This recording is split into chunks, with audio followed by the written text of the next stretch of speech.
Welcome সবাইকে আমাদের S the competition YouTube চ্যানেলে। এস দ্য কম্পিটিশন চ্যানেলের মাধ্যমে আমি রিসেন্টলি অনলাইন ক্লাসে নেওয়া মক টেস্ট 1, যেটা এটিসি কিউআরটি 1 কোড নাম্বার ছিল, সেটার ডিটেলড সলিউশন ডিসকাস করব। তোমরা যারা এক্সাম পেপারটা দিয়েছো তারা এই সলিউশনটা থ্রু বুঝতে পারবে যে কোথায় তোমাদের এক্স্যাক্টলি ভুল হয়েছে বা কী করে আমরা এক্সামের সময় সলভ করতে গিয়ে অনেক তাড়াতাড়ি কোয়ান্টসের প্রবলেমগুলোকে সলভ করতে পারি। মেজরলি এক্সামে আমাদের দুটো জায়গায় কনসিয়াস থাকতে হয়। একটা, আমি কি মেথডে প্রবলেমটা সলভ করছি, অ্যান্ড সেকেন্ডলি সেই মেথডে প্রবলেমটা সলভ করতে গিয়ে আমি প্রচুর টাইম কনজিউম করে ফেলছি কি না। তো যেটা মেনলি হয়ে থাকে স্টুডেন্টদের সাথে, কোয়ান্টসের প্রবলেম এক্স ধরে সলভ করতে গিয়ে বা কোনো পার্টিকুলার ফর্মুলা দিয়ে সলভ করতে গিয়ে প্রচুর টাইম আমরা ওয়েস্ট করে ফেলি। জেনারেলি তোমরাও এটা দেখে থাকবে, এক্স দিয়ে আমরা বেসিক্সের থ্রু যদি করতে যাই সেখানে অনেক সময় কিছু প্রবলেমে প্রচুর টাইম লাগে। আর যদি ফর্মুলা মুখস্থ করে আমরা সেই প্রবলেমগুলোকে সলভ করতে যাই তো এক্সামে অনেক সময় ফর্মুলার মধ্যে রিলেশন হারিয়ে ফেলি বা কনফিউজড হয়ে যাই যে এখানে এই ফর্মুলাটাই কাজে লাগবে কিনা, এবং অনেক সময় আমরা প্লাস মাইনাসের এই ছোট ভুলের জন্য অন্য আনসার অপশান চলে আসে। সেই আনসার অপশানটাও কখনো কখনো ইচ্ছাকৃতভাবে কম্পিটিটিভ এক্সামের পেপার সেটার আনসার অপশানে দিয়ে রাখে। তার ফলে আমাদের তখন অ্যাট দ্যাট মোমেন্ট মনে হয় সেটাই আমার ঠিক আনসার এবং আনসার অপশান মিলে গেছে, তো আমরা সেটা ঠিক করে আসি। কিন্তু পরে যখন আমরা আনসার কি ম্যাচ করি তখন দেখতে পাই সেই আনসারটা আমার ভুল গেছে এবং নেগেটিভ মার্কিংও আমি নিয়ে এসেছি সেই কোশ্চেনটাতে, পার্টিকুলার সেই কোশ্চেনটাতে। অ্যান্ড কম্পিটিটিভ এক্সামে এতটাই কম টাইম থাকে, একটা কোয়ান্টের প্রবলেম করার পর সেটা রিচেক করার কোনো জায়গা নেই। তো আমি যদি কোশ্চেনটাকে সলভ কোনো বেসিকের থ্রু এক্স ওয়াই না ধরে বা কোনো ফর্মুলা মুখস্থ করে সেই ফর্মুলা অ্যাপ্লাই করে না করি, তো কিভাবে করা যেতে পারে সেটা আমরা আজকে দেখব। তো ফার্স্টলি বলে রাখি, আমাদের এই কিউআরটি 1 পেপারে ইংলিশ গ্রামার অ্যান্ড কোয়ান্টিটেটিভ অ্যাপটিটিউডের 15 টোটাল 30 কোশ্চেন্স ছিল। যে দুটো টপিক থেকে এখানে কোশ্চেন ছিল, ইংলিশ গ্রামারে সাবজেক্ট ভার্ব এগ্রিমেন্ট অ্যান্ড কোয়ান্টসে রেশিও চ্যাপ্টার থেকে এখানে কোশ্চেন্স দেওয়া ছিল। ইংলিশ গ্রামারে সাবজেক্ট ভার্ব এগ্রিমেন্টের 15টা যে কোশ্চেন আছে প্রিভিয়াস ইয়ার বেসড কোশ্চেন, সেটা আগে আমরা আজকে সলভ করে নেব, অ্যান্ড দেন আমরা কোয়ান্টসের রেশিওর 15টা প্রবলেম সলভ করব। তো এখানে কোশ্চেনের যে পিডিএফ সেটা এই ভিডিওর নিচে লিঙ্কে দেওয়া থাকবে, ড্রাইভের লিঙ্ক থেকে তোমরা সেই কোশ্চেন ডাউনলোড করে দেখে নিতে পারো এবং সলিউশন এই ভিডিও থেকে তোমরা বুঝে নিতে পারো। তো কোশ্চেন নাম্বার 1 আমরা দেখব, neither of them are going to attend the party on 10th October /no error। প্রথমেই এখানে আরেকটা কথা বলে রাখি, এরর ফাইন্ডিংয়ের ক্ষেত্রে এক্সামে সবসময় মাথায় রাখতে হবে সবসময় মিক্সড এররের কোশ্চেন দেওয়া থাকে এক্সামে। তো আমাদের প্র্যাকটিসটা এমন হওয়া উচিত যাতে আমরা মিক্সড এরর বেসড কোশ্চেন বেশি প্র্যাকটিস করতে পারি। স্টিল এখানে যেহেতু একটা চ্যাপ্টার ওয়াইজ আমি কোশ্চেন নিয়েছি, তো আজকে আমরা চ্যাপ্টার ওয়াইজ ডিসকাশন করব। এরপরে প্রয়োজন মতো আমরা মিক্সড এররের কোশ্চেনও ডিসকাস করব, যেখানে আমরা দেখব যে সমস্ত রকম parts of speech and other English গ্রামারের যে এরর মিক্সড টাইপ হয়ে আসে এক্সাম ওরিয়েন্টেড, আমরা সেখানে ডিসকাস করব। তো যদি চলে আসি এখানে ফার্স্ট কোশ্চেনে, আমরা দেখতে পাচ্ছি neither of them are going to attend. তো মনে রাখতে হবে নিদার সবসময় তার সাথে প্লুরাল সাবজেক্ট নেয়, বাট নিদার নিজে সিঙ্গুলার। তো নিদারের রেসপেক্টে যে ভার্ভ অ্যান্ড এরপর যদি কোনো প্রোনাউন আসে সেই প্রোনাউন সবসময় সিঙ্গুলার হবে। সাবজেক্ট ভার্ব এগ্রিমেন্টে আমরা এই রুল ডিসকাস করে রেখেছি। তো নিদারের রেসপেক্টে আমরা যে ভার্ভটা নেব সেটা সিঙ্গুলার। তো এখানে আমার কোশ্চেনে আর গোয়িং দেওয়া আছে, আমার আনসার হবে is going. Error in part B. চলে আসবো কোশ্চেন নাম্বার 2। যদি ডিটেল ডিসকাশনের জন্য আমরা অনলাইন ক্লাস যেখানে ফলো করি সেখানে আমরা অলরেডি সাবজেক্ট ভার্ব এগ্রিমেন্ট এবং আদার পার্টস অফ স্পিচের যে চ্যাপ্টারসগুলো ডিসকাস করে ফেলেছি, সেখানে এইগুলো আমরা ডিটেলে ডিসকাশন করেছি। যদি কেউ ক্লাস জয়েন করে এই পুরো কোর্স কমপ্লিট করতে চাও তো নিচে ডেসক্রিপশানে দেওয়া কন্ট্যাক্ট নাম্বারে কন্ট্যাক্ট করতে পারো। আর বাকি আমার যে স্টুডেন্টরা আছে তারা আশা করি এই ধরনের কোশ্চেনে কোনো এরার করবে না, কারণ তারা প্রচুর প্র্যাকটিসও করেছে এর ওপরে, অ্যান্ড ক্লাসে আমরা এমনভাবে শিখেছি যে এই কনসেপ্টগুলো তাদের কাছে একদম স্বচ্ছ ট্রান্সপারেন্ট হয়ে গেছে। Number 2 question number 2, he walked 5 miles which are really a great distance for a man like him who is not only old but also ill / no error। যদি আমি কোশ্চেনে দেখি 5 miles 5 দেখে আমরা এটাকে ভাবতে পারি দিস ইজ প্লুরাল, বাট না। 5 miles যখন ইউনাইটেড সেন্সে থাকে তখন এটা একটা singular unit, and 5 miles singular unit বলে এর সাথে যে ভার্ব আমরা ইউজ করব that will also be singular. So 5 miles which are না হয়ে হুইচ ইজ হবে আমার আনসার অপশন এ। বোঝা গেছে? চলে আসবো question number 3, the rise and fall of the tide are due to lunar influence / no error. Rise and fall, ওঠা and পড়া, টাইডের ক্ষেত্রে বলতে পারে, কোনো কমোডিটির প্রাইসের ক্ষেত্রে বলতে পারে, যার জন্যই বলুক না কেন রাইজ অ্যান্ড ফল একটা একসাথে থাকা ফ্রেজ যেটা একটা সিঙ্গুলার সাবজেক্ট। আমরা কিছু এরকম সিঙ্গুলার সাবজেক্ট ভার্ব এগ্রিমেন্টে ডিসকাশন করেছিলাম। এই সিঙ্গুলার সাবজেক্ট হওয়ার জন্য, একটা সিঙ্গুলার ইউনিট হওয়ার জন্য এর সাথে যে অ্যাকর্ডিং ভার্ব আসবে that will be singular in nature. তো rise and fall of the tide are due to না হয়ে আনসার হবে is due to. My answer option will be B. I hope বোঝা যাচ্ছে। আমরা এখানে অনেক ডিটেল ডিসকাশন করছি না, কারণ থিওরিটিক্যালি আমরা এগুলো যদি ডিসকাশন করতে যাই it will take more time. Already আমরা ক্লাসে এগুলো ডিসকাশন করে ফেলেছি যখন এই চ্যাপ্টার আমরা ডিটেলসে কমপ্লিট করেছি। চলে আসছি question number 4, many a man have succumbed to this temptation. এখানে দুটো কথা বলার আছে। প্রথম কথা, মেনি এর পরে যে সাবজেক্ট আসবে দ্যাট উইল বি সিঙ্গুলার। আমরা মেনিকে দেখবো না, আমরা এই কে দেখবো, অ্যান্ড অ্যাকর্ডিংলি যে ভার্ব আসবে that will also be singular.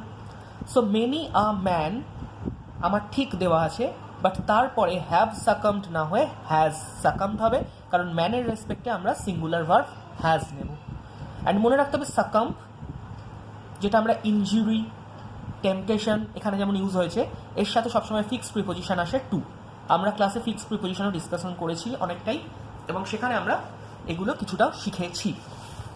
চলে আসবো question number 5, the newer type of automatic machines wash clothes ফাস্টার।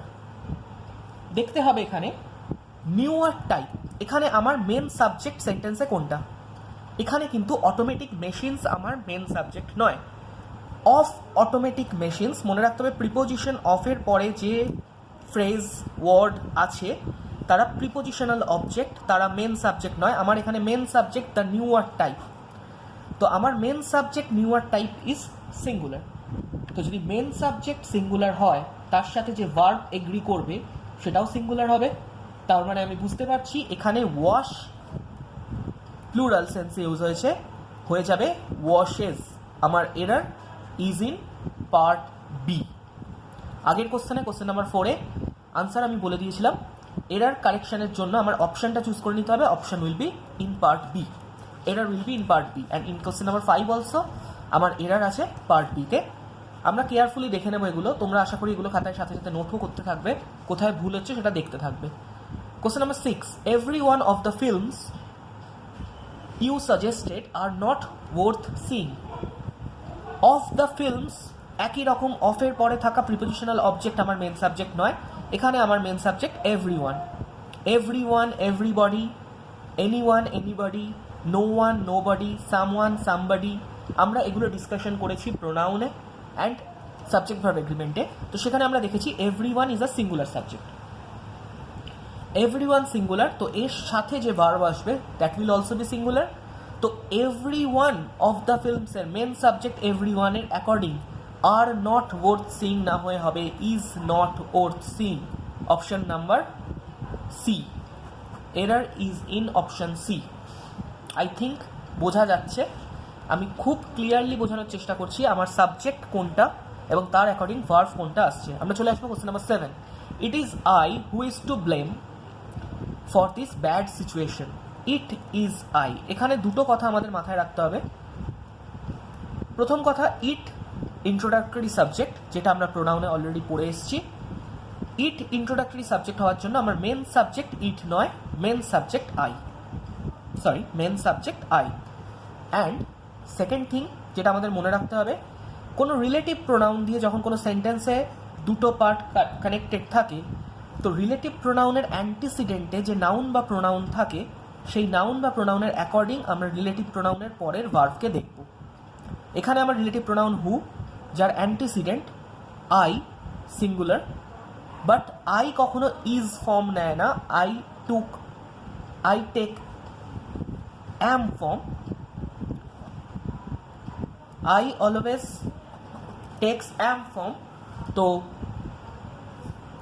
এখানে আমার আনসার হবে answer in option B, it is I who am to blame for this bad situation. Question number 8, patience as well as perseverance are necessary for success.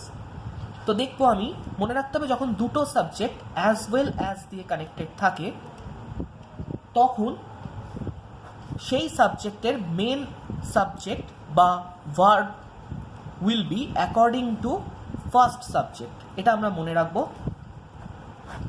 যখন দুটো subject 1 and 2 for example as well as দিয়ে connected থাকে, তখন আমরা সেখানে দেখব verb হবে subject 1 এর অ্যাকর্ডিং। তো এখানে সাবজেক্ট 1 যেটা কিনা আছে পেশেন্স, যেটা কিনা একটা সিঙ্গুলার, কারণ এটা অ্যাবস্ট্রাক্ট নাউন কখনো প্লুরাল হয় না। আর তার সাথে অ্যাকর্ডিংলি ভার্ব আর নেসেসারি না হয় কি হয়ে যাবে, ইজ নেসেসারি। তো এখানে আমরা দেখব এরার ইন অপশন বি। বোঝা গেছে? তো চলে আসছি পরের কোশ্চেনে। Question number 9, he is one of those few post-colonial writer who believes that this talk about colonialism has gone too far and has turned into a cliche। মনে রাখতে হবে post colonial writer who believes, আমরা এখানে লক্ষ্য করব হুকে, যে হু আমার relative pronoun. And আমরা দেখব রিলেটিভ প্রোনাউনের আগে one of and then something দেওয়া রয়েছে। মনে রাখতে হবে ওয়ান অফ যখন আমরা ইউজ করছি, তো that means one out of many. And one out of মেনির সেন্সে যদি আমরা দেখি, তো এখানে পোস্ট কলোনিয়াল রাইটার না হয়ে অবভিয়াসলি এটা কি হয়ে যাবে, পোস্ট কলোনিয়াল রাইটার্স, বিকজ আমরা ওয়ান অফ এর পরে প্লুরাল ইউজ করি, প্লুরাল সাবজেক্ট। তো এখানে আমার প্রথম রাইটার্স হবে। আর শুধু তাই নয়, হু রিলেটিভ প্রোনাউনের আগে, একটু আগেও আমরা ডিসকাস করেছি কোশ্চেন নাম্বার 7-এ, রিলেটিভ প্রোনাউনের আগে যে অ্যান্টিসিডেন্ট আছে নাউন বা প্রোনাউন, সেটা যদি প্লুরাল হয়, তো রিলেটিভ প্রোনাউনের পরে যে ভার্ব আসবে that will also B plural. তো এখানে আমার হু বিলিভস না হয়ে হু বিলিভ আনসার হয়ে যাবে। তো বোঝা গেল এখানে আমার error in part A, and পুরো পার্ট এটাই আমার চেঞ্জ হচ্ছে। He is one of those few post colonial, writer না হয়ে রাইটার্স হবে, বিকজ ওয়ান অফ সবসময় তার সাথে প্লুরাল সাবজেক্ট নেয়, ওয়ান আউট অফ মেনি। তো পোস্ট কলোনিয়াল রাইটার্স লিখবো। অ্যান্ড হু এর আগে যদি রাইটার্স প্লুরাল সাবজেক্ট হয় অ্যান্টিসিডেন্ট হিসেবে, তো হু এর পরে রিলেটিভ প্রোনাউনের পরে আসা ভার্ব প্লুরাল সাবজেক্টের অ্যাকর্ডিং, প্লুরাল অ্যান্টিসিডেন্টের অ্যাকর্ডিং প্লুরাল হবে। So who believe, error in part A. চলে আসবো question number 10, one of the peculiarities, যেমন এখানেও আমরা দেখতে পাবো ওয়ান অফ দ্য পিকিউলারিটিস আমার প্লুরাল দেওয়া রয়েছে, তো এখানে কোনো এরার নেই। Which distinguishes the present age is the multiplication of books. তো আবার আমরা দেখব হুইচ একটা রিলেটিভ প্রোনাউন এখানে ইউজ হয়েছে, অ্যান্ড এই রিলেটিভ প্রোনাউনের আগে থাকা peculiarities is plural, and the verb that follows which will also be in plural. তো এখানে ডিস্টিংগুইশেস না হয়ে আনসার হবে distinguish. Am I clear to you? তোমরা সবাই বুঝতে পারছো আশা করি। তো error will be in part B. চলে আসছি কোশ্চেন নাম্বার 11-এ। কোশ্চেন নাম্বার 11 এ দেওয়া আছে having acquired some experience she is no longer one of those who believes every explanation they are given. তো প্রথম কথা, এখানে আবার আমরা প্রথমেই ফোকাস করব রিলেটিভ প্রোনাউনের ওপরে, এবং আমরা প্র্যাকটিস যদি করতে থাকি তো তোমরা দেখতে পাবে যে প্র্যাকটিসের ফলে আমাদের একটা নেচার গ্রো করবে যে আমরা রিলেটিভ প্রোনাউন, পার্টিকুলার ওয়ান দেখলে তারপরে প্লুরাল সাবজেক্ট, এগুলোর ওপর প্রথমের থেকেই ফোকাস করতে পারছি এবং এক্সামের এরারের ওরিয়েন্টেশনটাও আমরা ইজিলি ধরতে পারবো। তো এখানেও যদি আমরা দেখি কোশ্চেন নাম্বার 11 এ যে রিলেটিভ প্রোনাউনটা দেওয়া রয়েছে হু, তার আগে ওয়ান অফ দোজ, যেটা কিনা প্লুরাল, তো অ্যান্টিসিডেন্ট আমার প্লুরাল, এরপরে ফলোয়িং ভার্ব কি হবে প্লুরাল ফর্মে, হু বিলিভস না হয়ে হবে who believe, error in part B. Question number 12 এ চলে আসবো। Most of the funds we get from America is use to build roads and bridges. তো এখানে আমার মেন সাবজেক্ট কি? আমাদের মনে হতে পারে মেন সাবজেক্ট আমেরিকা, না। উই, না। The funds, most of the funds যেটা বলা হচ্ছে that is our main subject. এখানে আমি আবার বলছি, ফান্ড এখানে মেন সাবজেক্ট, যেটা প্লুরাল ফান্ডস হিসেবে আছে, তো ভার্ব আমার যেটা ফলো করবে that will also plural, so is used না হয়ে আনসার হবে are used, option C.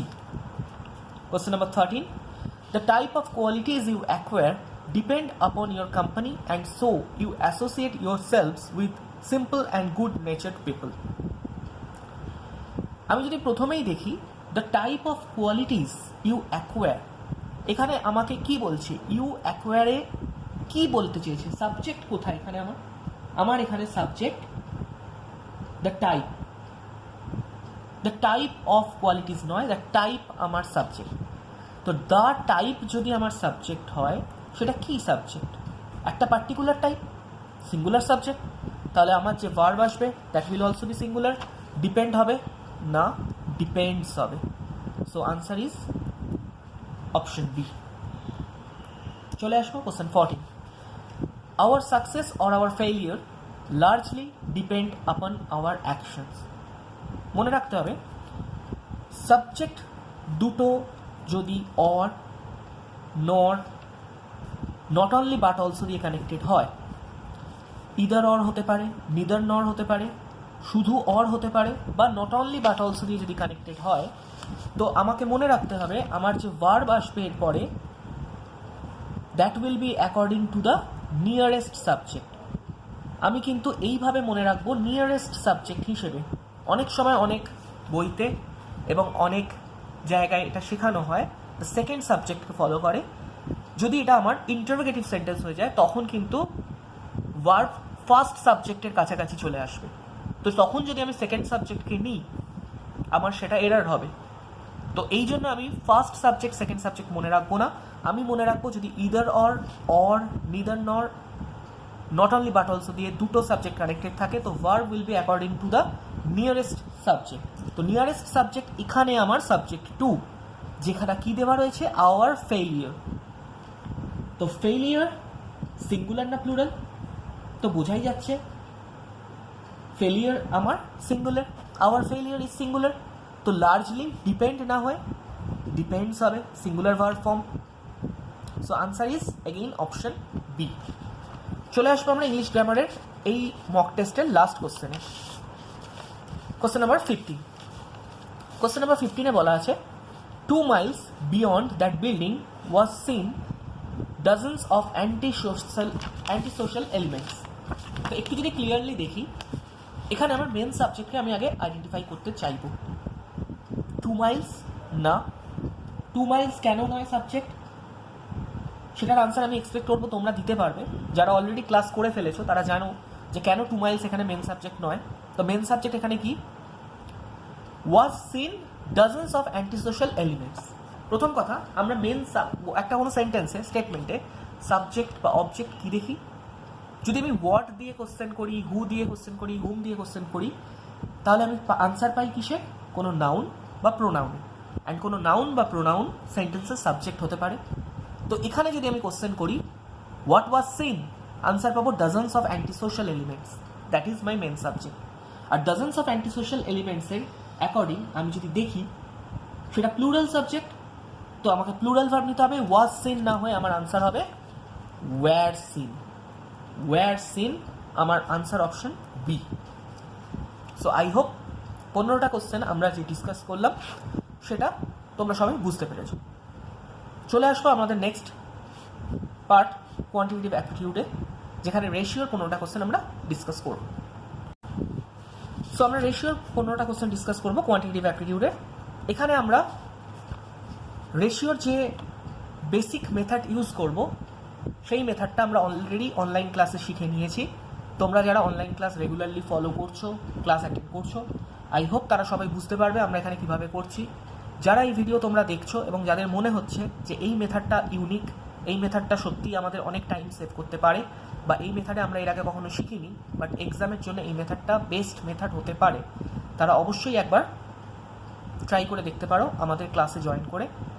And যারা অলরেডি ক্লাস করছো, আই হোপ তারা প্রত্যেকটা কোশ্চেনই সেই মেথডে ফলো করিয়ে করতে পারছো এবং অনেক কম টাইমের মধ্যে তোমরা এর আনসারে পৌঁছতে পারছো। তো উইদাউট ওয়েস্টিং এনি টাইম আমরা চলে যাবো সোজা কোশ্চেনে। Question number 1, ₹3200 is divided among A, B, C in the ratio of 3:5:8 respectively. What is the difference in rupees between the share of B and C? তো আমাকে কোশ্চেনে বলেছে A, B and C তিনজনের মধ্যে আমি 3,200 রুপিস ডিস্ট্রিবিউট করছি in the ratio 3:5:8। So আমি ধরে নেব A 3 unit, B 5 unit and C 8 unit পায়। তো টোটাল তিনজন মিলে কত ইউনিট পায়?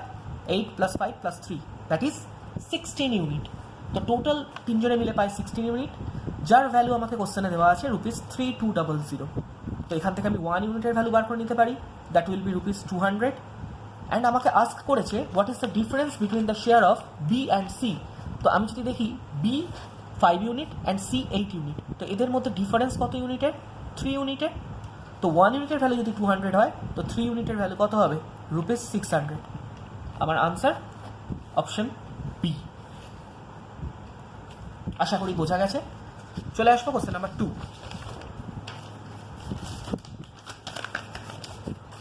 আমরা কোশ্চেন নাম্বার 2তে দেখব, if A is to B equals to 2:5, B is to C equals to 4:3 and C is to D equals to 2:1, then what is the value of A is to C is to D? তো আমরা ratio চ্যাপ্টারে শিখেছি কী করে ratio March করতে হয়। তো এখানে আমরা ফার্স্টে রেশিও মার্চ করে দেন এই আনসার অপশান বার করে ফেলতে পারি। তো এখানে আমার যেগুলো দেওয়া আছে সেটাকে আমি একসাথে মার্চ করার জন্য লিখব। ফার্স্ট আমাকে দেওয়া আছে A is to B is 2:5, B is to C is 4:3 and C is to D is 2:1। তো যখন আমরা রেশিও মার্চ করব আমরা কি দেখব? 5 রিপিট হয়ে যাবে, 3 রিপিট হয়ে যাবে ডান দিকে, 4 রিপিট হবে বাঁ দিকে অ্যান্ড 2 রিপিট হবে বাঁ দিকে। আমরা অলরেডি ক্লাসে এগুলো ডিসকাশন করেছি। তোমরা যারা ক্লাস রেগুলার ফলো করছো তারা এই মেথডগুলোর সাথে পরিচিত, অ্যান্ড যারা এই মেথডগুলোর সাথে এখনও পরিচিত নয়, আমি আবারও রিপিট করছি, আমাদের ক্লাসে আমরা এভাবে শিখেছি। সো নিচে দেওয়া ডেসক্রিপশানে কন্ট্যাক্ট করে তোমরা ক্লাসে জয়েন করতে পারো। তো এখানে এবার আমরা কি করব? মার্চ করার জন্য মাল্টিপ্লাই করব। মাল্টিপ্লাই করলে এখানে কত পাচ্ছি আমরা? 16, B 40, C 30 অ্যান্ড D 15। তো A, B, C and D আমরা পেয়ে গেছি। আমাকে কোশ্চেনের আনসারে জানতে চেয়েছে what is the value of A is to C is to D। তো A is to C is to D আমার আনসার হবে 16:30:15। বোঝা গেল? তো আনসার অপশন ডি। চলে আসবো আমরা কোশ্চেন নাম্বার 3তে। কোশ্চেন নাম্বার 3তে কী দেওয়া আছে দেখবো আমরা। If 3/5p equals to 7/2q equals to 7/5r, then what is the ratio of p, q and r? রেশিওর একদমই বেসিক কোশ্চেন, আমরা রেশিওর ফার্স্ট ক্লাসে এই ধরনের কোশ্চেন করে এসেছি। তো এটা করার জন্য আমরা সিম্পলি কী করতে পারি? আমরা দুভাবে করতে পারি। একটা, আমরা প্রত্যেকটাকে এদের এলসিএম দ্যাট ইজ 10 দিয়ে মাল্টিপ্লাই করে ইন্টিজার বানিয়ে নিতে পারি and then P is to Q to R বার করতে পারি। বা যদি তাড়াতাড়ি করতে হয়, এটাকে আমরা পি এর নিচে রিভার্স করে যদি লিখি 5/3, ফ্র্যাকশনের ফর্মে লিখলে 2/7 অ্যান্ড আর এর নিচে 5/7 লিখতে পারি। And now P is to Q is to R আমার কী হয়ে যাবে? এই নিচের পার্টগুলোই হবে আমার রেশিও 5/3, 2:7 5/7। অ্যান্ড এবার আমি এটাকে সিম্পলি এদের এলসিএম দিয়ে মাল্টিপ্লাই করে ইন্টিজার ফর্ম করে দিতে পারি। দ্যাট ইজ 21 দিয়ে যদি আমি মাল্টিপ্লাই করি ইট উইল বি 35, 6:15। সো আমার আনসার ডি। ওকে, সব থেকে কম টাইমে এবং কোনো রকম জটিল ক্যালকুলেশনে না গিয়ে আমরা কি করে সলভ করতে পারি সেটা আমরা দেখছি এখানে। আমরা চলে আসবো কোশ্চেন নাম্বার 4। কোশ্চেন নাম্বার 4 আমাকে বলছে the flight fare between two cities increased in the ratio 11:13। What is the increase in rupees in the fare if the original fare was rupees 12,100? যদি কোশ্চেন এখানে ক্লিয়ারলি তোমরা দেখতে না পাও, তাই জন্য কোশ্চেনের পিডিএফ ভিডিওর নিচে ডেসক্রিপশানে আমি অ্যাটাচ করে দিয়েছি, সেখান থেকে তোমরা কোশ্চেন ডাউনলোড করে নিজেরা সলভ করতে পারো এবং যেখানে যেখানে অসুবিধা হবে প্রয়োজনে তোমরা ভিডিও সলিউশনের হেল্প নিতে পারো। তো আমার এখানে বলা আছে দুটো সিটি বিটুইন যে ফেয়ার, ওল্ড অ্যান্ড নিউ ফেয়ারের রেশিও দেওয়া আছে 11:13। তো আমি ধরে নেব first old ratio 11 unit and new fare that is 13 unit. তো রেশিও যদি আমি দেখি ডিফারেন্স দ্যাট ইজ 2 ইউনিট। তো এই 2 ইউনিটটা কি? যে ফেয়ার ইনক্রিজ হয়েছে, আমাকে বলে দিয়েছে অরিজিনাল ফেয়ার, ওল্ড যে ফেয়ারটা সেটাই আমার অরিজিনাল ফেয়ার। তো 11 ইউনিটের ভ্যালু আমাকে দেওয়া আছে 12100, সেখান থেকে আমি 1 ইউনিটের ভ্যালু কত পাবো? 1100। And increase in fair that is 2 unit, তার ভ্যালু কী হয়ে যাবে? 2 × 1100 দ্যাট ইজ 2200 রুপিস। আমার আনসার অপশান বি। তো এতটাই সহজ আমরা যদি রেশিও ইউজ করে এই কোশ্চেনগুলোকে সলভ করি এবং কোনো এক্স না ধরে অ্যালজেব্রিক আইডেন্টিটি না বানিয়ে আমরা যদি সলভ করতে চাই, তো এতটাই ইজিলি এই কোশ্চেনগুলোকে সলভ করা যায় উইদিন সেকেন্ডস, এবং এক্সামে আমার এই অ্যাপ্রোচটাই আমাকে হেল্প করবে টাইম সেভ করতে। Question number 5, important question. A bag has ₹43 in the form of 5 rupee, 50 paise and 10 paise coins in the ratio of 1:5:11. What is the total number of 50 paise coins? এটা আমি দুভাবে করতে পারি, আমি দুটো মেথডই দেখাবো তোমাদেরকে। ওয়ে ওয়ানে আমি কি করতে পারি, আমি টোটাল মানির রেসপেক্টে মানি ক্যালকুলেট করে সেখান থেকে নাম্বার অফ কয়েন্স ক্যালকুলেট করতে পারি। আর সেকেন্ড ওয়েতে আমরা দেখব আমরা ডিরেক্টলি নাম্বার অফ কয়েন্সের রেশিও থ্রু কী করে বার করে ফেলতে পারি। তো ফার্স্টে আমি দেখে নিচ্ছি টোটাল রুপিসের হিসেবে যদি দেখি, তো ভ্যালু কী কী দেওয়া রয়েছে? ₹5, 50 paise অ্যান্ড 10 paise। আমরা শিখেছি যে ভ্যালু সবসময় যদি রুপিসে নিয়ে নিই আমার ক্যালকুলেশনে সুবিধে হয়।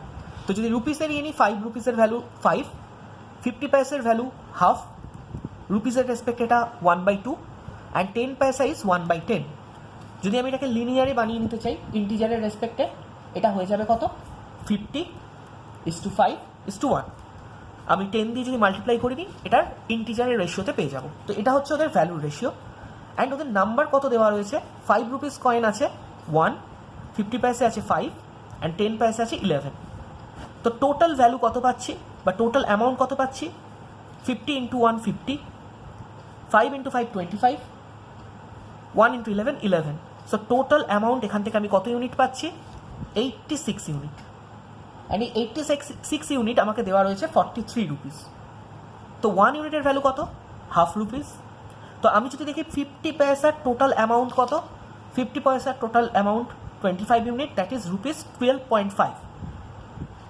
এবার আমাকে একটা 50 পয়সার 25 ইউনিট দ্যাট ইজ 12.5 রুপিস। তো 12.5 রুপিস আমার 50 পয়সার টোটাল রুপিসে ভ্যালু। তো 50 পয়সার কতগুলো কয়েন চাই যাতে 12 টাকা 50 পয়সা হয়, 12.5 রুপিস হয়। তো 50 পয়সার দুটোতে 1 রুপিস হয়, ₹1 হয়। তো ₹12.50 বানাতে এর ডাবল নাম্বার চাই, দ্যাট ইজ 25টা কয়েন লাগবে। তো answer will be 25 coins. Answer option B. আমি আবার রিপিট করছি যদি বুঝতে অসুবিধা হয় তোমাদের। আমার 50 পয়সার দুটো 50 পয়সা নিলে আমার 1 টাকা হয়, তাই তো? 250 পয়সা উইল মেক 1 রুপি।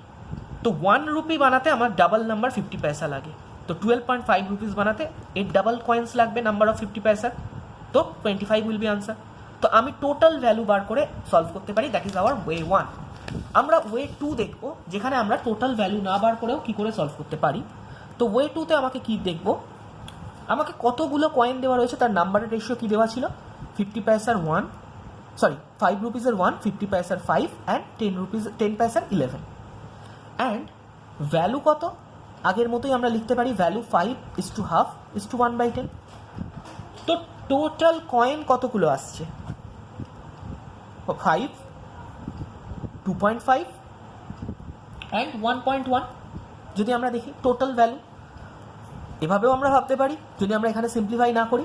তো টোটাল ভ্যালু এখান থেকে আসছে আমার তিনটে যদি ইউনিটকে অ্যাড করি, দ্যাট ইজ 8.6 ইউনিট, যেটার ভ্যালু আমাকে দেওয়া রয়েছে ₹43।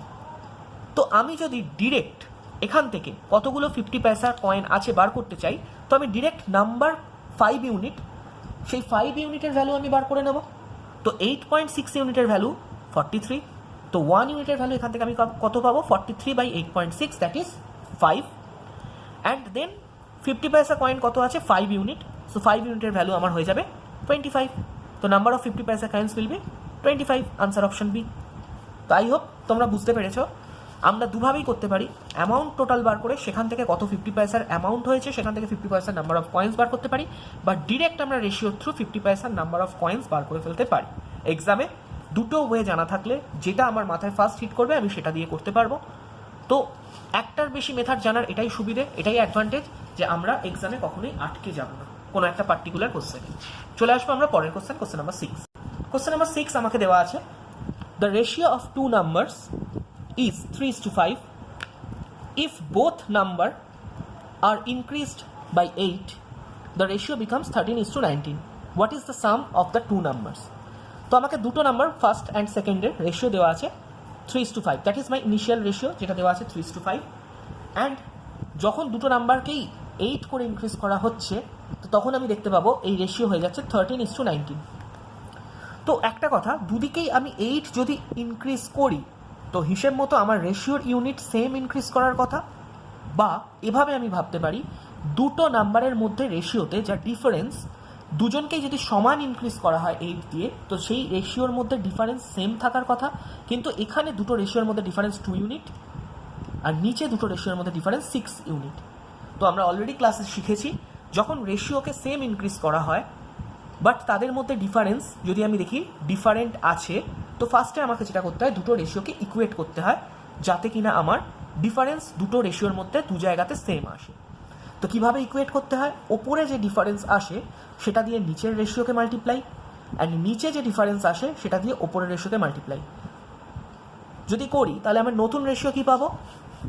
That is 18:30। আর এখানে কি পাবো? 26:38।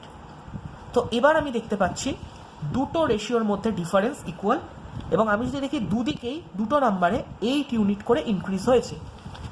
আমাকে কোশ্চেনে দেওয়া আছে এই 8 ইউনিট যেটা ইনক্রিজ হয়েছে সেটাই আমাকে 8 ইনক্রিজ হয়েছে বলা আছে। তো এখান থেকে আমি পাবো 1 ইউনিটের ভ্যালু 1, অ্যান্ড আমাকে জানতে চেয়েছে what is the sum of two numbers. তো মনে রাখতে হবে যখনই সাম অফ টু নাম্বারস চেয়েছে সেটা কিন্তু অরিজিনাল দুটো নাম্বারের সাম চেয়েছে। তো এখানে অরিজিনাল নাম্বারের রেশিও কত ছিল? 18 and 30, তো টোটাল 48 ইউনিট। অ্যান্ড আমরা তাহলে আনসার পাবো 1 ইউনিটের ভ্যালু যদি 1 হয় তো 48 ইউনিটের ভ্যালু 48। তো this is the sum of the two numbers, আমার আনসার 48, আনসার অপশন বি। মনে রাখতে হবে আমরা যখন ক্যালকুলেশন করব ফাইনালি তখন আমাদের নতুন রেশিওর রেসপেক্টে ক্যালকুলেশন হবে। নতুন রেশিওতে আমাদের যা বার করতে বলেছে, আমাদের অরিজিনালের রেসপেক্টে বার করতে বললে আমরা এই রেশিওকে নেব, যদি প্রেজেন্ট বা নিউ বা কারেন্ট এরকম কোনো কিছু বার করতে বলে তখন আমরা নিউ রেশিওকে নেব। বাট মনে রাখতে হবে আমরা যখন কোনো নাম্বার দিয়ে মাল্টিপ্লাই করে রেশিওকে চেঞ্জ করে ফেলেছি, তো আমার এখন ক্যালকুলেশন হবে এই নতুন আসা রেশিওর রেসপেক্টে, নাকি পুরনোর রেসপেক্টে। এখানে কিন্তু স্টুডেন্টরা মানে জেনারেলি ভুল করে থাকে কম্পিটিটিভ এক্সামে, তো এগুলো আমাদেরকে মাথায় রাখতে হবে। তো বি কেয়ারফুল, এই ধরনের কোশ্চেন এলে এই ধরনের ভুল যেন না হয়। চলে আসবো কোশ্চেন নাম্বার 7। কোশ্চেন নাম্বার 7 রেশিওর কোশ্চেন অ্যান্ড মিক্সচার অ্যান্ড অ্যালিগেশনেও এই ধরনের কোশ্চেন আমরা দেখতে পাবো। মিক্সচার অ্যান্ড অ্যালিগেশনের চ্যাপ্টার আমরা যখন সলভ করবো সেখানেও আমরা এই ধরনের কোশ্চেন দেখতে পাবো। কোশ্চেন নাম্বার 7-এ আমাকে বলা হয়েছে how many litres of water should be added to a 30 litre mixture of milk and water containing milk and water in the ratio 7:3 such that the resultant mixture has 40% water in it। আমরা দেখতে পাবো generally স্টুডেন্টরা এই ধরনের কোশ্চেনে খুব easy question অথচ সেটাকে কমপ্লেক্সভাবে সলভ করতে যায়, অ্যান্ড সেখানে অনেক ভুল করে আসে, আনসার বার করতে পারে না এবং টাইম ওয়েস্ট করে। বাট আমরা এটাকে যদি রেশিও দিয়ে সলভ করি, এই কোশ্চেনটা হার্ডলি 30 সেকেন্ডসও আমার লাগবে না যদি আমার কনসেপ্ট ক্লিয়ার থাকে। তো দেখবো আমরা মিল্ক অ্যান্ড ওয়াটারের রেশিও আমাকে দেওয়া আছে 7:3, অ্যান্ড অরিজিনাল কন্টেন্ট ছিল আমার মিক্সচারে 30 লিটার। বোঝা যাচ্ছে? নাও আমি যখন কিছু ওয়াটার অ্যাড করেছি, আমাকে বলা হয়েছে আমার রেজাল্টেন্ট মিক্সচার 40% ওয়াটার আছে। 40% ওয়াটার থাকার অর্থ 40%-এর ফ্র্যাকশনাল ভ্যালু হচ্ছে 2/5। আমরা পার্সেন্টেজ চ্যাপ্টারে শিখেছি পার্সেন্টেজকে কী করে ফ্র্যাকশনে কনভার্ট করে নিতে হয়, যেটা আমাদের ক্যালকুলেশনে অনেক অনেক হেল্প করে। তো 2/5 ওয়াটার মিনস 5 যদি টোটাল মিক্সচার হয় তার মধ্যে 2 ওয়াটার, তাহলে আমার 2 রেশিও যদি ওয়াটার হয়, বাকি 5-এর মধ্যে করে থাকলো কত, 3 রেশিও মিল্ক। তো এটা ছিল আমার ওল্ড রেশিও মিল্ক অ্যান্ড ওয়াটারের বা অরিজিনাল রেশিও 7:3, অ্যান্ড প্রেজেন্ট বা current ratio after adding the water is 3:2। তো এখানে আমি দেখছি আমি কিছু ওয়াটার অ্যাড করেছি, কিন্তু মিল্ক আমি অ্যাড করিনি, মিল্কে আমি কোনো ছেড়ছাড় করিনি, মিল্কে আমি কোনো চেঞ্জেস করিনি। তো মিল্ক আমার কনস্ট্যান্ট থাকার কথা, এখানে 7 ইউনিট অ্যান্ড এখানে 3 ইউনিট, দুটো কনস্ট্যান্ট থাকার কথা। তো এখানে আমি মিল্ককে অ্যাড করব 3 দিয়ে, মাল্টিপ্লাই করব 3 দিয়ে, এবং এখানে মাল্টিপ্লাই করব 7 দিয়ে। আমি আবার রিপিট করছি, মিল্ক যখন আমার চেঞ্জ হয়নি, তো দুটো রেশিওতেই মিল্ক কনস্ট্যান্ট থাকার কথা।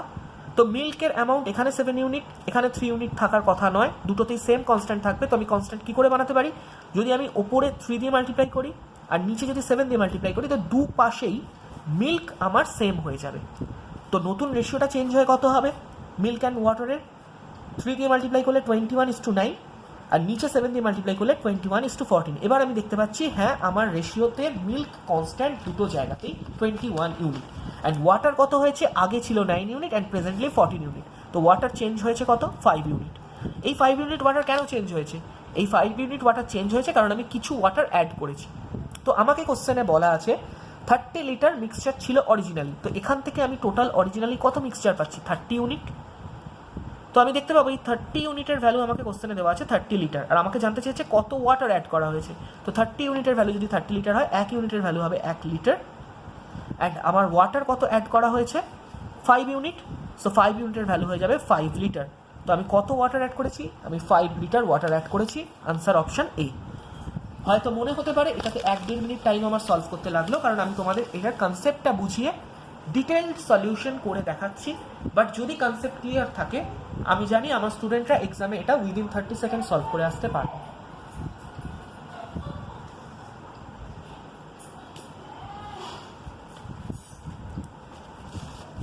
নাম্বার 8।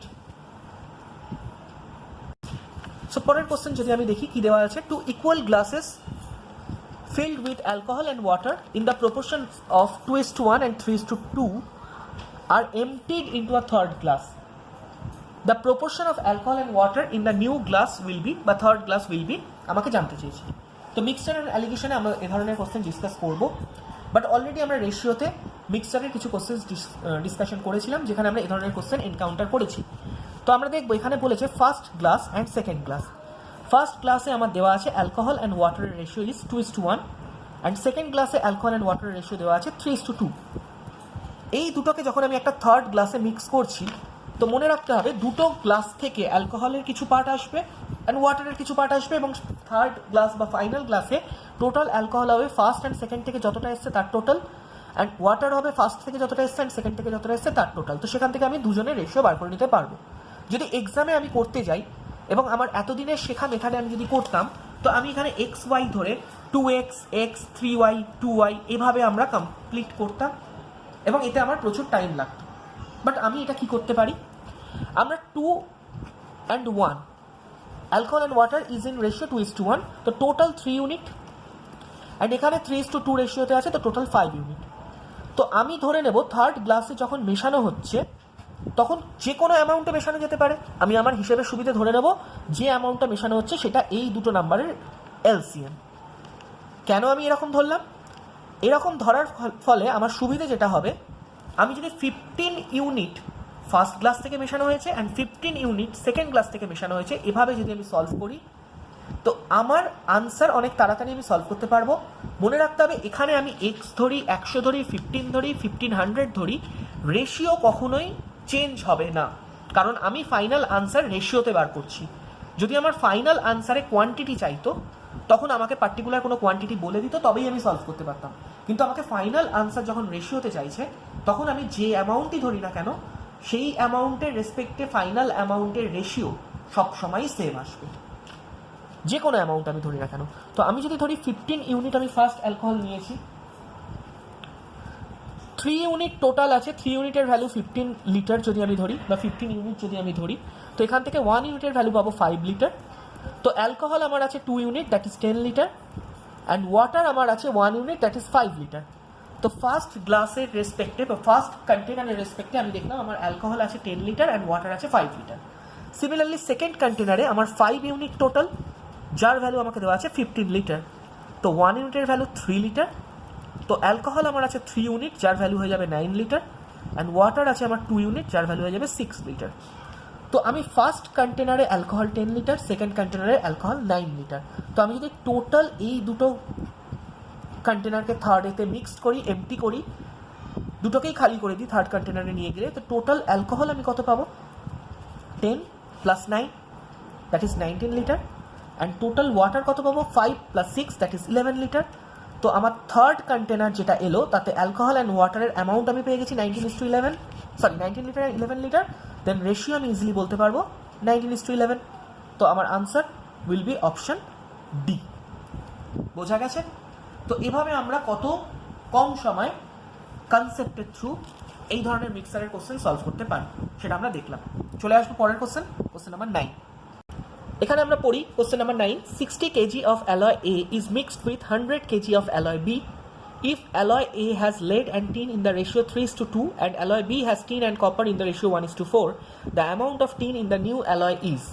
তো আমি এখানে দেখতে পাচ্ছি আমাকে কিছু ফিক্সড অ্যামাউন্ট দিয়ে দিয়েছে, যেটার কথা আমি লাস্ট কোশ্চেনে বলছিলাম। যদি আমাকে ফিক্সড অ্যামাউন্ট দিয়ে দেয় তো আমি সবসময় সলভ করবো সেই ফিক্সড অ্যামাউন্টের রেসপেক্টেই, আমি সেখানে কোনো XY ধরবো না। তো alloy A and alloy B, alloy A 60 kg আছে, অ্যালয় বি 100 কেজি আছে। ফার্স্ট অ্যালয়ে lead and tin are in ratio 3:2, and second alloy tin and copper are in ratio 1:4। তো এখান থেকে আমি বার করে ফেলতে পারি কোন অ্যালয়ে কোন এলিমেন্ট কতটা কোয়ান্টিটিতে আছে, কত কেজি করে আছে। তো 3 + 2 5 ইউনিট টোটাল, এখানে আমার টোটাল ভ্যালু দেওয়া আছে 60 কেজি।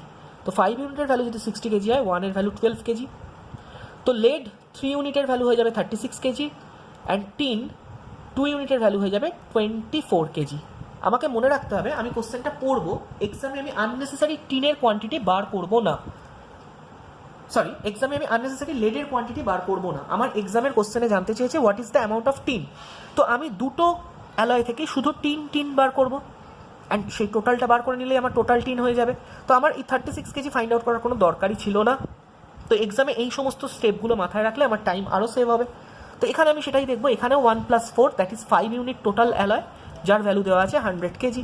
তো 5 ইউনিটের ভ্যালু যদি 100 কেজি হয়, 1 ইউনিটের ভ্যালু হবে 20 কেজি, অ্যান্ড আমার টিন শুধু দরকার, টিনের value 1 unit, that is 20 KG. তো টোটাল টিন আমি কত পেলাম? ফার্স্ট অ্যালয় থেকে 24 কেজি অ্যান্ড সেকেন্ড অ্যালয় থেকে 20 কেজি। তো total tin in the new alloy will be 44 KG, that is my option A. তো কোশ্চেন নাম্বার 9 আমরা কীভাবে সলভ করলাম সেটা তোমরা সবাই দেখলে। চলে আসবো নেক্সট কোশ্চেন। সো পরের কোশ্চেন নাম্বার 10-এ আমরা দেখবো, দেওয়া আছে salaries of Rajesh and Sunil are in the ratio 2:3. If the salary of each one is increased by ₹4,000, the new ratio becomes 40:57. What is Sunil's present salary? তো এখানে আমি দেখবো রাজেশ অ্যান্ড সুনীল তাদের প্রেজেন্ট বা অরিজিনাল স্যালারি রেশিও দেওয়া আছে 2:3, and finally new ratio is 40:57. মনে রাখতে হবে এখানে দুজনের স্যালারি ₹4,000 করে ইনক্রিজ করেছে। দুজনের স্যালারি ₹4,000 করে ইনক্রিজ করার মানে দুজনের যে স্যালারির রেশিওর গ্যাপ সেটা সেম হওয়ার কথা, বা দুজনেরই অ্যামাউন্টের ডিফারেন্স সেম হওয়ার কথা রেশিওতে। কিন্তু আমি এখানে দেখতে পাচ্ছি এখানে গ্যাপ 1 ইউনিটের ডিফারেন্স, এখানে ডিফারেন্স 17 ইউনিটের। তো মনে রাখতে হবে, আমি আগেও বলেছি রেশিওকে প্রথমে আমাকে ইকুয়েট করতে হবে, তবে আমি ইজিলি করতে পারবো। তো রেশিও ইকুয়েট করার জন্য আমার কী নিয়ম? ওপরের ডিফারেন্স দিয়ে নিচে মাল্টিপ্লাই করে দাও, অ্যান্ড নিচের ডিফারেন্স দিয়ে ওপরে মাল্টিপ্লাই করে দাও। তো আমার রাজেশ অ্যান্ড সুনীলের নিউ রেশিও কী আসবে? ওপরে 17 দিয়ে মাল্টিপ্লাই করলে, 17 দিয়ে মাল্টিপ্লাই হলে original ratio is 34:51, and new ratio 1 দিয়ে মাল্টিপ্লাই হলে সেমই থাকছে 40:57। এবার আমি দেখতে পাচ্ছি দুজনের যে গ্যাপটা বা ডিফারেন্সটা নিজেদের ভেতর বা ইনক্রিজ হওয়ার গ্যাপটা সমস্তটাই সেম আছে দুটো রেশিওতেই। তো এখানে গ্যাপটা কত বা ইনক্রিজটা কত? 51 থেকে 57, দ্যাট ইজ 6 ইউনিট। আমার কোশ্চেনে দেওয়া আছে এই 6 ইউনিটের ভ্যালু কত? ₹4,000। তো এখান থেকে আমি বার করতে পারি 1 ইউনিটের ভ্যালু কত? 4,000/6, অ্যান্ড আমাকে জানতে চেয়েছে what is the present salary of Sunil. What is Sunil's present salary? So this is original or present salary of Sunil, that is 51 unit. তো 51 ইউনিটের ভ্যালু কত হবে? 4000 ইন্টু 51 ডিভাইডেড বাই 6। যদি কাটি 3 দিয়ে কাটলে 2, 17, 2 দিয়ে কাটলে 2000। তো Sunil's present salary is 34,000। Answer option none of this, option E. চলে আসবো কোশ্চেন 11। আমরা এখানে ভিডিও সলিউশন ডিসকাস করার সময় মাথায় রাখবো যে আমরা এক্সামে যখন লাইভ এই কোশ্চেনগুলো সলভ করবো তখন আমরা এত কিছু লিখবো না, আমরা জাস্ট ওয়ার্ড ডায়াগ্রামের মতো কিছু ডিজিটগুলোকে লিখে অ্যারোর থ্রু সলভ করে আনসার টিক করে আসবো। এবং যার মনে হচ্ছে এই কোশ্চেনের আনসারগুলো ডিসকাশনে বোঝার সময় প্রবলেম হচ্ছে, সে ভিডিওটা আরও একবার চালিয়ে, দুবার চালিয়ে, বারবার চালিয়ে দেখো। যদি তারপরও বুঝতে অসুবিধা হয় তো ফ্রিলি আমাকে কমেন্টে আস্ক করতে পারো কোথায় অসুবিধা হচ্ছে। অ্যান্ড সবথেকে ইম্পর্টেন্ট কথা, যদি এই ধরনের মেথডের থ্রু ম্যাথ শিখতে হয়, এনজয় করতে হয়, তাহলে অবশ্যই আমাদের ক্লাসে জয়েন করতে পারো। চলে আসছি question number 11। In a city, 68% of population is literate, in which ratio of male to female is 11:6 and ratio of illiterate male to female is 3:1. Find the ratio of literate female to illiterate female in that city. যদি আমরা দেখি অনেক ক্ষেত্রে এই ধরনের question solve করার সময় আমরা এক্স ওয়াই বা 100 ধরে 100-এর রেসপেক্টে 68 বাকি কত রইল আমরা এভাবে করি। বাট আমরা যদি একটু বেসিক কনসেপ্ট কাজে লাগাই আমরা দেখতে পাবো আমাকে বলেছে লিটারেট অ্যান্ড ইললিটারেট। লিটারেট অ্যান্ড ইললিটারেট তার রেশিও কীভাবে বার করতে পারি? আমাকে এটা বলেছে 68% লিটারেট। তো আমার একটা পপুলেশনের কিছু লিটারেট হলে বাকি সবাই ইললিটারেটই হবে। তো 100% পপুলেশনের মধ্যে যদি 68% লিটারেট হয়ে যায় তো রেস্ট যে 32% পড়ে থাকবে তারা সবাই ইললিটারেট হবে, আর কোনো অপশানই নেই এখানে। তো যদি 68 আর 32 এর রেশিও করি আমি 4 দিয়ে কাটলে পাবো 17:8। তো আমার লিটারেট আর ইললিটারেট পিপলের টোটাল রেশিও পেলাম 17:8। এবার আমাকে বলা আছে এর মধ্যে এই লিটারেটের মধ্যে মেল অ্যান্ড ফিমেলের রেশিও 11:6। তো আমি যদি দেখি টোটাল মেল ফিমেল মিলে কত 17 ইউনিট, অ্যান্ড 17 ইউনিটের ভ্যালু আমার কত 17। তো এখান থেকে আমি বলতে পারি 1 ইউনিটের ভ্যালু 1। তো লিটারেট মেলের ভ্যালু কত 11 ইউনিট, অ্যান্ড ফিমেল কত 6 এর ভ্যালু, 1 এর ভ্যালু 1, তো 6 ইউনিটের ভ্যালু 6। তো টোটাল মেল 11 অ্যান্ড ফিমেল 6, যেটি এটা লিটারেটের মধ্যে দেখি। ইললিটারেটে চলে আসে, আমাকে কি বলেছে ratio of illiterate male to female is 3:1। তো 3:1 হওয়ার মানে টোটাল কত 4 ইউনিট। আমার এখানে টোটাল ইললিটারেট কতজন 8। তো 4 এর ভ্যালু 8 হলে 1 এর ভ্যালু 2। তো আমি যদি দেখি ইললিটারেট মেল 3 ইউনিটের ভ্যালু 6 অ্যান্ড ফিমেল 1 ইউনিটের ভ্যালু 2। তো আমি টোটাল লিটারেট মেল পেলাম 11, ফিমেল পেলাম 6, অ্যান্ড ইললিটারেট মেল পেলাম 6, ফিমেল পেলাম 2। আমাকে জানতে চেয়েছে find the ratio of literate male to illiterate female. তো literate female to illiterate female, literate female 6, illiterate female 2। তো রেশিও ইজ 6:2। এটাকে সিম্পলিফাই করলে 3:1। Answer option C. I hope সবাই বুঝতে পেরেছো আমরা কিভাবে করলাম। আমরা রেশিওর রেসপেক্টে রেশিওতে ভেঙে ভেঙে নিয়ে প্রত্যেকটা ইন্ডিভিজুয়াল ইউনিটকে আমরা পেয়ে গেলাম যে লিটারেট মেল কত, লিটারেট ফিমেল কত, ইলিটারেট মেল কত, ইলিটারেট ফিমেল কত, এবং তার রেসপেক্টে আমরা সলভ করে বার করে নিতে পারছি যে লিটারেট ফিমেল অ্যান্ড ইলিটারেট ফিমেলের রেশিও কত হবে। চলে আসবো পরের কোশ্চেন। আমরা দেখবো পরের কোশ্চেন নাম্বার 12। বলা আছে the monthly incomes of X and Y are in the ratio of 4:3 and their monthly expenses are in the ratio of 3:2। তো আমাকে যদি দেখি এক্স অ্যান্ড ওয়াই এর income ratio 4:3 and expense ratio 3:2, আমি যদি দুটো রেশিওর ইউনিটের মধ্যে ডিফারেন্স দেখি 4 থেকে 3 ডিফারেন্স 1 ইউনিটের, 3 থেকে 2 ডিফারেন্স 1 ইউনিটের, তো এটা আমি বুঝতে পারবো যে দুজনেরই যে সেভিংস হবে সেই সেভিংসটা same, that is 1 unit. And আমাকে কোশ্চেনে দেওয়া আছে however each saves ₹6,000 per month. তাহলে এই 1 ইউনিটের ভ্যালুই আমাকে দেওয়া আছে ₹6,000। তাহলে মান্থলি ইনকাম বলা আছে, যখন কোশ্চেনে জিজ্ঞেস করেছে what is their monthly income, তার মানে আমার থেকে টোটাল দুজনের মান্থলি ইনকাম জানতে চেয়েছে। তো এখান থেকে আমি দেখবো টোটাল মান্থলি ইনকাম কত 4 + 3 দ্যাট ইজ 7 ইউনিট। তো 1 ইউনিটের ভ্যালু যদি 6,000 হয় তো টোটাল মান্থলি ইনকাম 7 ইউনিটের ভ্যালু কত হয়ে যাবে 42,000 rupees. Answer option B. I hope clear সবার কাছে তোমাদের কোশ্চেন নাম্বার 13-এ চলে আসবো। আমরা লাস্ট 3টে কোশ্চেন দেখে নেব। কোশ্চেন নাম্বার 13 আমাকে বলেছে a sum of money is divided among A, B, C and D in the ratio 2:4:8:9. If the share of C is 2800 more than share of B, then what is the total amount of money with A and D together? তো এখানে আমি যদি রেশিওর রেসপেক্টে দেখি, B এর থেকে C কত বেশি? 4 থেকে 8, দ্যাট ইজ ডিফারেন্স 4 ইউনিট বেশি। আমাকে কোশ্চেনে দেওয়া আছে এই 4 ইউনিট ₹2800 বেশি বলা আছে, যেটা আমার এখানের হিসাবে 4 ইউনিট, কোশ্চেনে সেটাই বলা আছে 2800 টাকা বেশি 2800। তো 4 ইউনিটের ভ্যালু যদি 2800 হয়, 1 ইউনিটের ভ্যালু কত? 700। আমার কাছে জানতে চেয়েছে total amount of money A and D together. তো এখানে আমি রেশিওতে এ অ্যান্ড ডি টোটাল কত দেখতে পাচ্ছি? 2 + 9, দ্যাট ইজ 11 ইউনিট। তো 1 ইউনিটের ভ্যালু যদি 700 হয়, আমার 11 ইউনিটের ভ্যালু কত হয়ে যাবে? 7700। That is answer option B. Clear? চলে আসবো কোশ্চেন নাম্বার 14, আমাদের সেকেন্ড লাস্ট কোশ্চেন এই মক টেস্টে। Salaries of A, B and C were in the ratio of 3:5:7 respectively. If their salaries were increased by 50%, 60% and 50% respectively, what will be the new ratio of salaries? এই ধরনের কোশ্চেনে আমরা যে অ্যাপ্রোচটা use করব, সেই অ্যাপ্রোচটা আমরা কোনো বইয়ের সলিউশনে দেখতে পাবো না। আমরা কি করি, জেনারেলি এই ধরনের কোশ্চেন থাকলে আমরা 3:5:7 যেটা দেওয়া আছে এ, বি, সি এর স্যালারি, সেটাকে আমরা 3x, 5x, 7x ধরে নিই।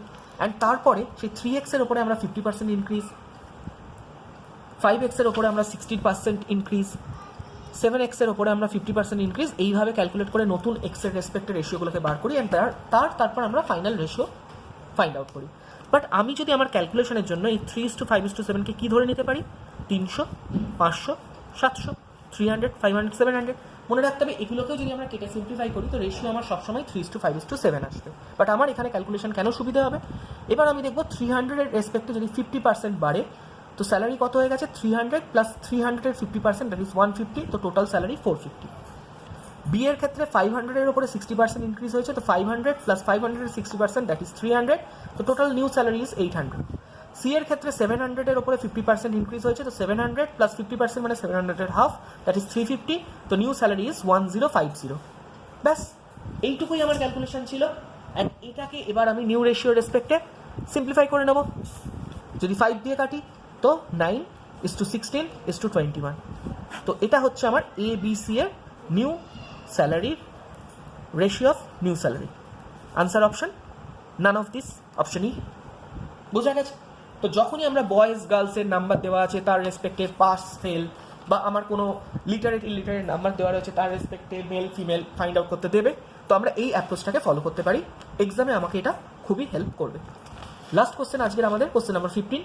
If 182 is divided in the ratio 3:5:4:1 in 4 parts, then minimum part is. তো একদমই সহজ কোশ্চেন। মনে রাখবে প্রি এর এক্সামে, এসএসসি প্রি এর এক্সামে যদি আমরা ফোকাস করি, তো প্রি এর এক্সামে কিছু কোশ্চেন এতটাই ইজি দেওয়া থাকে এবং সেটা টার্গেট এইটাই দেওয়া থাকে আমার, যে আমি উইদিন 10-15 সেকেন্ডস সেটা দেখে verbally without using my pen আমি সেটাকে সলভ করে যেতে পারি।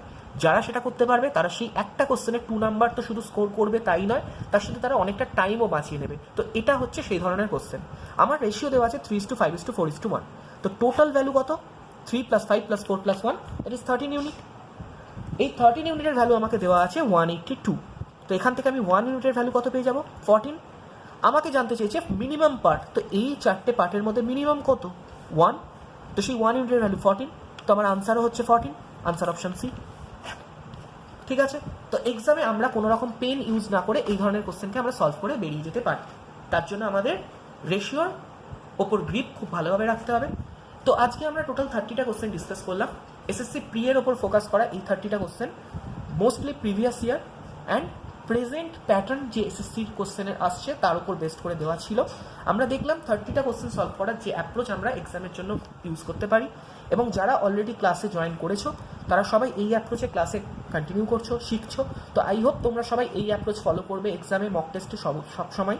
এবং যারা নতুন আজকে এই ভিডিও দেখলে তারা অবশ্যই লাইক, কমেন্ট অ্যান্ড আমাদের চ্যানেল সাবস্ক্রাইব করতে পারো।